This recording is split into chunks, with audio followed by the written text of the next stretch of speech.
Coming up on the Hard Hittin Wrestling Show, we congratulate Frank Cuesta for winning the confidence pick. Sasha Banks returns to Monday Night Raw. The Fiend Bray Wyatt makes an epic return in SummerSlam. And I will discuss my fantasy King of the Ring matchup and who will win this year's King of the Ring. And lastly, the takeaway. We'll focus on Seth Rollins and his match compared to the movie Rocky IV. That and much more on the Hard Hittin Wrestling Show. Ever thought of hosting your own show? Better yet, a podcast? Anchor is the easiest way to make a podcast. Anchor gives you everything you need in one place for free. You can use it right from your phone, laptop, and computer. Anchor has all the tools you need to record and edit your podcast. They will even help you distribute your podcast, such as Spotify, Apple, Google, and much, much more. You can make easy money. Download the Anchor app or go to anchor.fm to get started. Ladies and gentlemen, boys and girls, prepare your ear holes for the best wrestling podcast in the world. It's time for the Hard Hittin Wrestling Show. Welcome everybody to the HHW show, that is the Hard Hittin Wrestling Show. And before we get started with our normal segment, we would like to congratulate Frank Cuesta from Miami, Florida, as he won the SummerSlam confidence pick by defeating myself, Big Jace, Hector, and Jovi. And the scoring was just absurd, doubling the points he won it from the main event, picking Seth Rollins. I had the lead the whole time. And because I picked Brock Lesnar, and because it was worth 260 points, the main event, I lost. But, Frank, I was okay with Ovi being champ, because he's the host. He's right here. I see him. I talk with him every week. But, Frank, I'm coming for that ass, and I will be the hard-hitting wrestling show champion. And our next event will be Clash of Champions. So, Hector, I hope you join us as well as we get set foot for our Fatal 4-Way. The biggest story right now in WWE is the return of Sasha Banks. Sasha Banks returned to Raw in an astonishing way. She waited until Natalya was trying to talk about her dad, and then her music played. The crowd stood on their feet, Twitter exploded with the Sasha return trend, and there she was, looking beautiful as ever, walking down the aisle, entering the ring, gave Natalya a hug. Then all of a sudden, she went heel by immediately beating down the defensive Natalya. Becky Lynch came for the rescue, but instead she got beat down herself. Sasha just swinging with the chair and just over and over and over just beating down Becky Lynch. This squashes all the rumors that a lot of people were doing on Twitter and all of social media about Sasha quitting WWE. Yep. I'm excited to see her back. She ripped off the wig. She came in and she showed that she is a new Sasha. First off, being a heel and with the blue hair. Yes. Demolishing Becky Lynch. And with Becky Lynch's past couple feuds with Lacey Evans and then this iffy one with Natalya, there were thoughts going in my mind saying, is Charlotte Flair the real reason why Becky's on top? Is Charlotte Flair the one that pushed her to these heights and brought her to being the cover of WWE 2K20? No. But then we have a new opponent for Becky Lynch. A new heel to take on Becky Lynch. A new heel to bring Becky to her highest heights. And you can say whatever you want, but I know Sasha is great and Becky will rise to her level. And I'm excited to see what comes from it. I'm super excited to see the boss back. And I'm excited to see her as heel, not going against Bayley. Because a new blood, just feeling good. And this is the most excited I've been for Becky since WrestleMania. To correct you on that, on why Becky Lynch is on top, it wasn't because of Charlotte Flair. It was Ronda Rousey. Ronda Rousey was the best, maybe the top woman in the women's division during her 1 year time with WWE. And there is rumors that she might return this fall. So we have to wait and see on that. However, but Becky's rise started SummerSlam last year when Charlotte beat Carmella in the triple threat match, and Becky turned her back on Charlotte and attacked Charlotte. That's when Becky became this stone cold, I don't give a F what you're doing, I'm the badass bitch, and I'm going to beat whoever I want to beat. I'm going to take what I want, and this is my show. That's where she became the man. And the man is the WWE 2K20 cover star. I still think it's more involved with Ronda Rousey, but we never did get to see a one-on-one match with Becky Lynch and Ronda Rousey because Charlotte Flair had to be in it.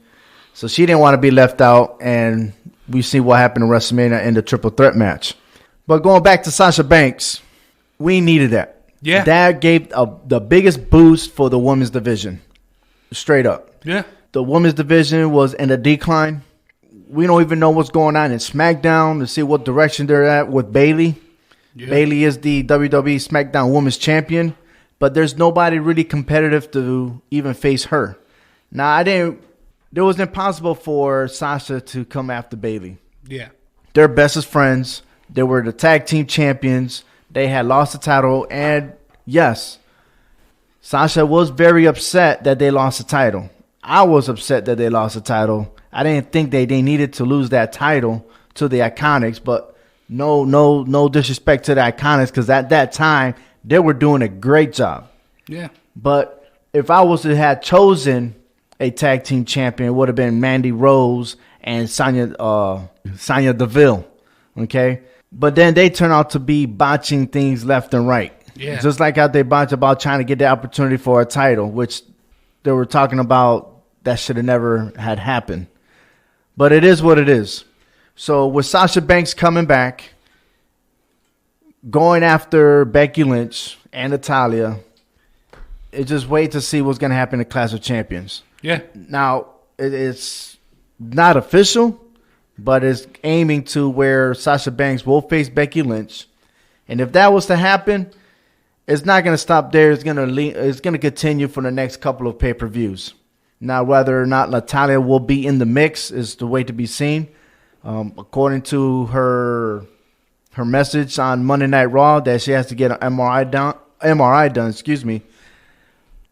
We'll see what happens with her too. I saw it on Twitter. Mm-hmm. She said it's just a bruise, so hopefully she might be in the mix for things. But I do see this could be a rivalry that lasts as long as Becky and Charlotte did. This could last all the way up till the Royal Rumble or something. I see this having a lasting impact and really taking over the WWE. I'm surprised that this didn't happen in SummerSlam. Because I would have thought if there's any way that Becky Lynch would have gotten rid of the title, was her just coming to the arena, play her music, come to the arena, distract Becky Lynch, and then all of a sudden Natalya pins her 1, 2, 3. I expected that scenario. The Twitter war, I want to say Twitter war between Sasha and Becky, but prior of her being on there was an interview by someone to Becky, and Becky pretty much called out Sasha. So right there and then, that was a giveaway. Something was going to happen. Yeah. But if you follow Sasha Banks' Twitter or Instagram, you will see a bunch of pictures of her in Japan. So in her time away, she was actually continued to train to perfect her wrestling skills. And hopefully we'll see what new that she brings to the table. She was also involved in photo shoots, video games. She was mentioned anything about leaving WWE. She never did mention about leaving WWE. She went absent. She was doing her thing. A rumor escalated that she wanted to go to AEW, that she was so pissed off. Vince McMahon gave her a break, get time off to rethink of everything that's going on, right? And then also the dispute about WWE still has her under contract, that she will be prohibited of wrestling anywhere else. Yeah. And she responded, and I got this from Master Bear Jedi on Twitter, at Master Bear Jedi. And he sent me a tweet of the whole entire message. And Sasha replied, "Who said that?" And that was the only comment that she made. Then I got Shanice. Her Twitter account is Tempest116. And many other Twitter followers anticipate Sasha to turn heel for a long time and hopes for a long time run in the near future. Now, she hasn't really had successfully defended any title. Yeah. Right? Because she's won the women's title during Monday Night Raw segments, right? Yeah. But then she ended up losing it to Charlotte Flair almost on every pay-per-view. So hopefully this time around, when the time comes to where she's able to capture the title, that she'll hold that title for a long period of time. Also, Sasha brought her new look, which is, you mentioned, her blue hair, and a new attitude that will definitely raise the bar for the women's division to higher standards. I just can't wait what's going to happen next Monday. Another topic for the WWE was The Fiend. The Fiend also made a return to the ring for the first time on SummerSlam. Bray Wyatt won his match, but was in a controversial entrance. Okay, the WWE officials had an issue. They had to edit the entrance. Bray Wyatt came out in the entrance with an old head lantern that is probably the scariest looking thing I've ever seen in my life. Okay, that actually looks so real. Yeah. All right, his old head. All right, hair, everything, the whole 9 yards, and then my mouth was wide open with the light on. Yeah. Okay. And it was a close up, right when he had placed it on the ring, at the edge of the ring, was a close up. And I'm like, oh man. And then it was so creepy. dark in the background. That was the creepiest. They had to edit that. I just didn't understand why they had to. There was no explanation. So we'll see if they, sometime this week, they'll actually state why they had to re-edit his entrance. Yeah, I mean, I guess they are still in the PG era, but they have been hinting at recently going past that with a lot more swearing and then more edgy stuff in matches and stuff. I did love the entrance. The new music was amazing. I love how it had the Firefly Funhouse right at the beginning. Mm-hmm. It was awesome. Also, it's disappointing that we didn't get to see Bray Wyatt this week on TV on Raw or SmackDown. I was excited to see where he goes from here, who he's going to target next. But I guess we're going to have to wait. Maybe he'll be in the King of the Ring tournament. I don't know. I just want to see more Bray Wyatt, and that's something I've been saying ever since WrestleMania, ever since he came back with the Firefly Funhouse. I just want to see more Bray Wyatt. I would love to see it too. Yeah. I want to know who his next target is. Yeah. As far as the King of the Ring, he is not involved in the King of the Ring, and I got more about that coming up after our break. But first, before we go on to a break, let's give you the latest of what has happened in this past week, the recap of Raw and SmackDown.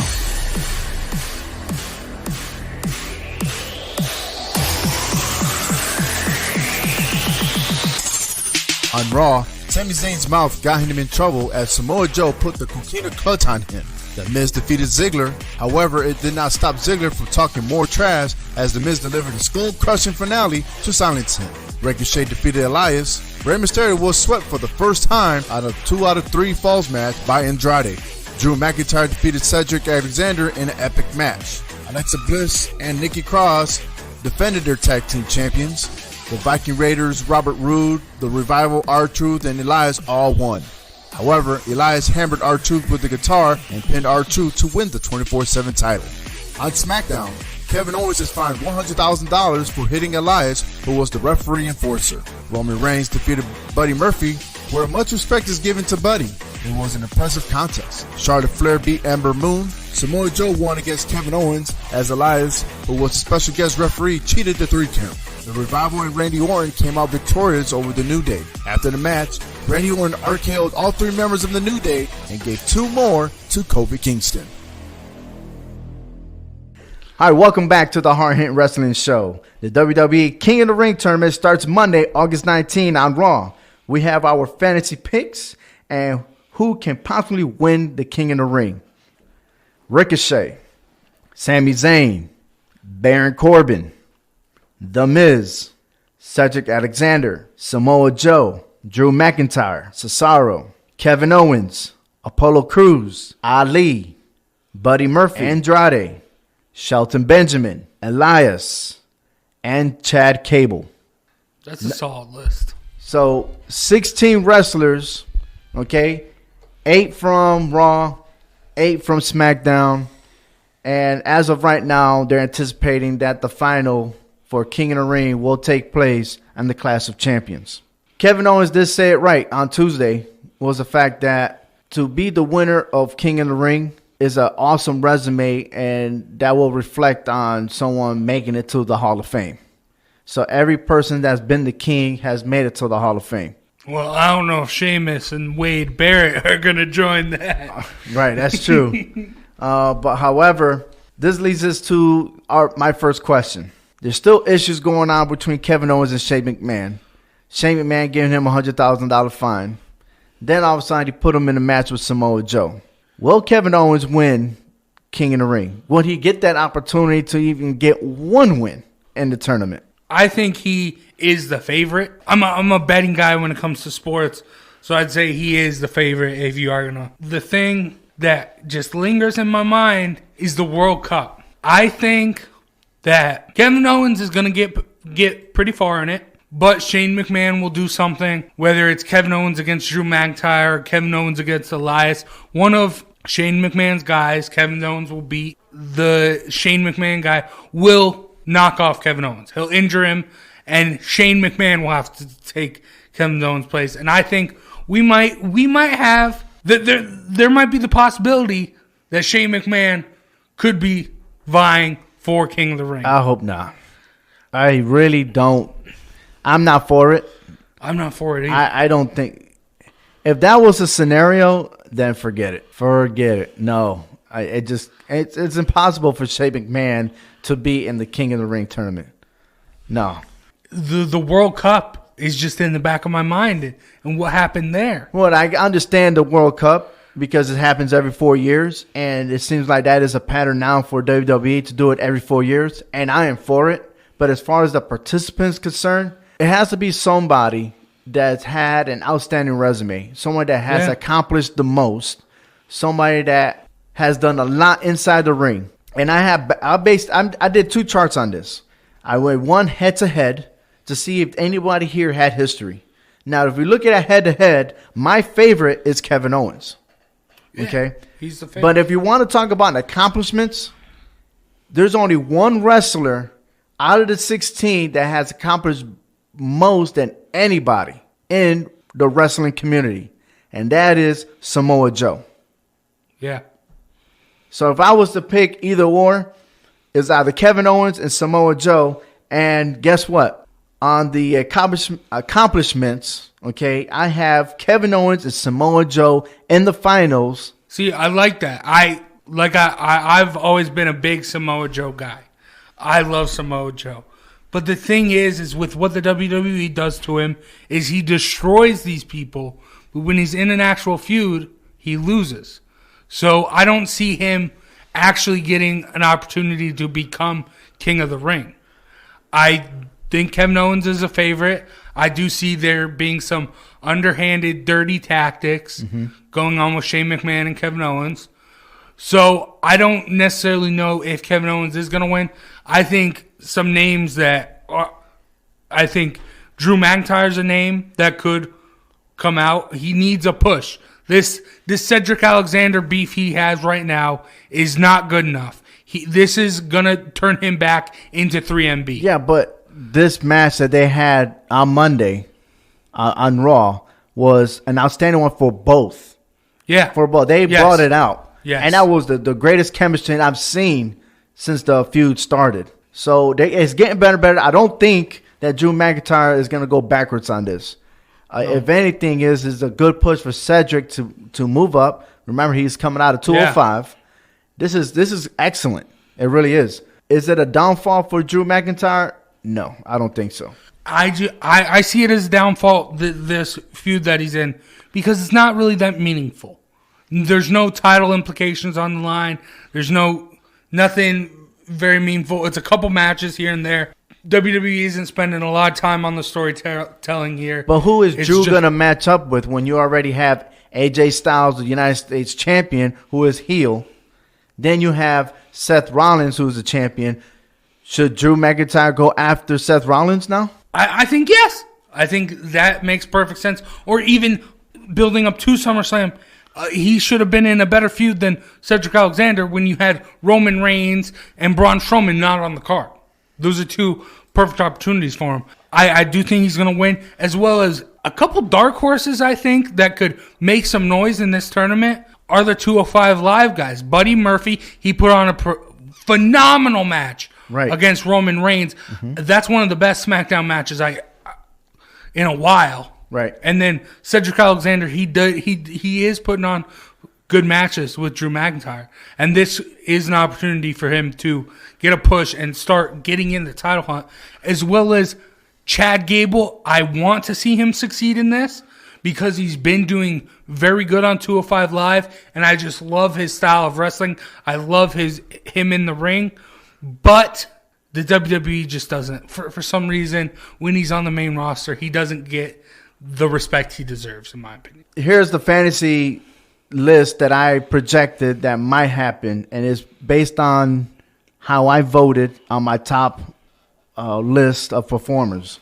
So I had Ricochet matching up against Sami Zayn. Yeah. I had picked Sami Zayn to beat Ricochet because Sami Zayn has accomplished more than Ricochet. Yeah. Ricochet is a new guy, but then again, Ricochet is in a rising path.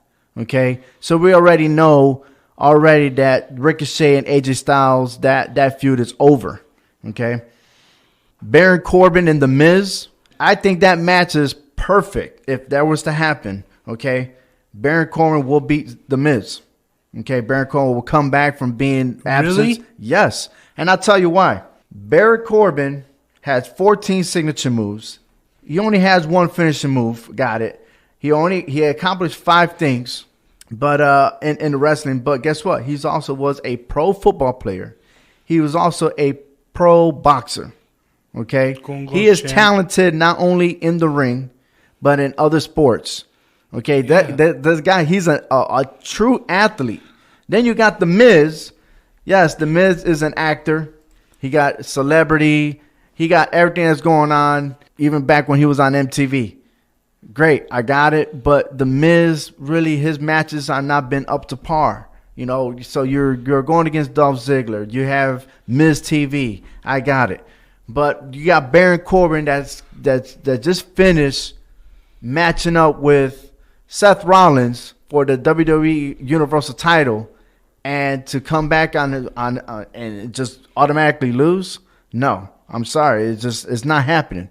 So Baron Corbin, who also has an outstanding resume, all right, wasn't he the winner of a Royal Rumble? He also was the Money in the Bank winner. So why not go past this first round? And again, that doesn't mean he's going to match up with The Miz. I'm just saying that if it was me, that would have been the first match. Cedric Alexander versus Samoa Joe. Samoa Joe will definitely destroy Cedric. That match will only probably be like Goldberg's match. It's going to last 5 minutes here and there, put him to sleep. It's over with. Okay? Drew McIntyre versus Cesaro. That one is a hard one, okay? But I had to pick Cesaro. What? Yes. You're absurd. Cesaro is... Look, man, Cesaro's been on that path where he's making everybody look good, okay? He helped Ricochet. He helped Aleister Black. This guy was the United States champion, and that's all he has done for WWE. He is the tag team champion with Sheamus. Sheamus is injured. He's on his own. Before he has Sheamus, he was a winner, okay? Drew... It was either that or change it around, and then Cedric and Drew will win, and then we'll see them again matching up. And I was like, nah, I already seen enough of that. So I got some more Joe Cesaro, okay? You're a 3MB fan. That's what it is. You want to see them get back together. But watch this. That's I'm not absurd. done. I'm not done. You're a 3MB. Now I'm going to flip it to SmackDown. Kevin Owens and Apollo Crews. That's a solid. I swear, if you go Apollo Crews, no, I got Kevin Owens. Thank God. You're not paying attention what I had in the finals? You've been insane. You've been insane with these picks so far. I am a former undisputed champion here, okay?